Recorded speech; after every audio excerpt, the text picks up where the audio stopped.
Good morning, dear students. Myself, Professor S.B. Bhendigeri, Department of Economics, taking online classes for PUC first year commerce students. In the last class, we have discussed about the introductory part of Indian economic development. Today, let us have a discussion on the position of agriculture sector during British rule. Agriculture sector development was very poor and it was very low during British rule because more than 85% of India's population lived in village and remote areas, and they derived their livelihood directly and indirectly by agriculture sector. There was no other source of income for agriculture farmers during British rule. Because of that, more than 85% of India's population depended on agriculture sector, and agriculture sector productivity became very low. It is because when we are using a piece of land again and again, when there is a use of land continuously, there is no doubt the fertility of the land per acre, productivity of the land, what happens? Coming down. But experienced some growth due to expansion of area into cultivation. When we are making deforestation, there is a possibility of increasing the area of cultivation. Now, coming to the next important part of the agriculture sector position during British rule was the main causes for agricultural stagnation during British rule. There are many causes for agricultural stagnation during British rule. Out of those, let us have a discussion on the few causes. First one, land settlement policies. The land settlement policies during British rule were very strong because Jamindari system was there in that time. Both Jamindars and British government neglected the development of agriculture. They never made any sincere efforts to develop the agriculture sector. They never go for bringing changes in the long-term development process during British rule. But they expect huge amount of returns from that. And there was an increase in the social tension among cultivators. Especially cultivators were not the owners of the land. Jamindars were not the actual cultivators. They are owners of the land, but they were not the actual cultivators. So, there was an increase in the social tension in the sense actual workers like tenants, they suffered a lot. One side, they had their family problem. Another side, they have to pay a huge amount of revenue to Jamindars and British government. So because of that, there was a social tension amongst cultivators. Coming to the second cause for agricultural stagnation during British rule, that is revenue settlement. Jamindars were focused more on their revenue. They never focused on development of agriculture. They never looked at the status of actual workers, cultivators in that land, but they focused more on their only revenue. And they have specified some amount of revenue that was fixed. Whatever amount of revenue was fixed for a piece of land, each tenant must pay that amount to the Jamindars. And time for payment is also fixed. The time duration for paying that amount of revenue to the Jamindars. Jamindars fixed that particular time. In that time duration, each tenant should pay the amount of revenue to the Jamindars and British government. And rights reserved for Jamindars. Whatever rights regarding land settlements, all those rights reserved with Jamindars and British rules.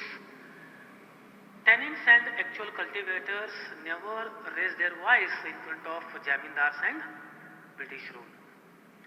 And in addition to these revenue settlements, there was a natural calamity like drought, famine. These natural calamities also made the situation more critical. Due to that, Indian agriculture sector was very poor during British rule. Coming to the third important cause for agricultural stagnation during British rule was commercialization of agriculture. British government commercialized only commercial crops in India's agriculture sector.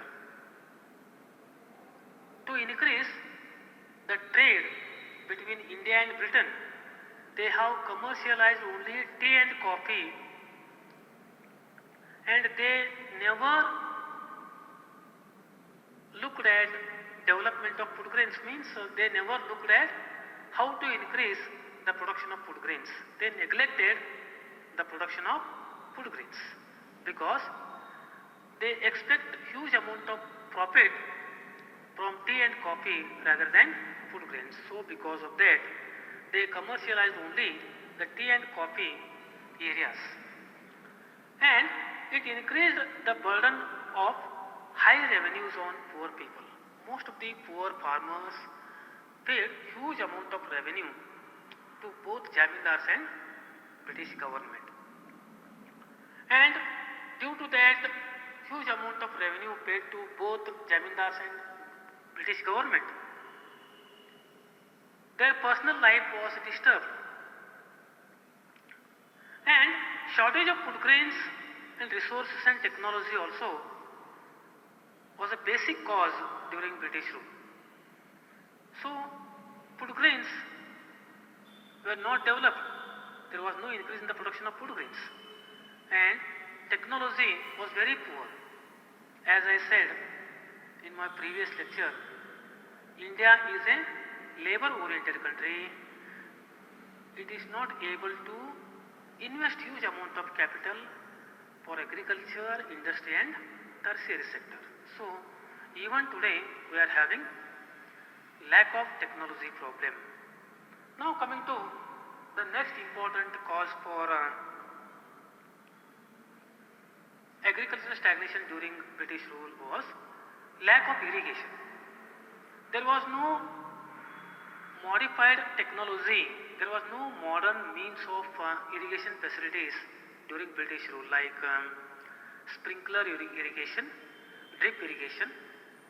So these types of irrigation facilities were not made available to the agriculture farmers during British rule. Next one is insignificant use of fertilizers and pesticides.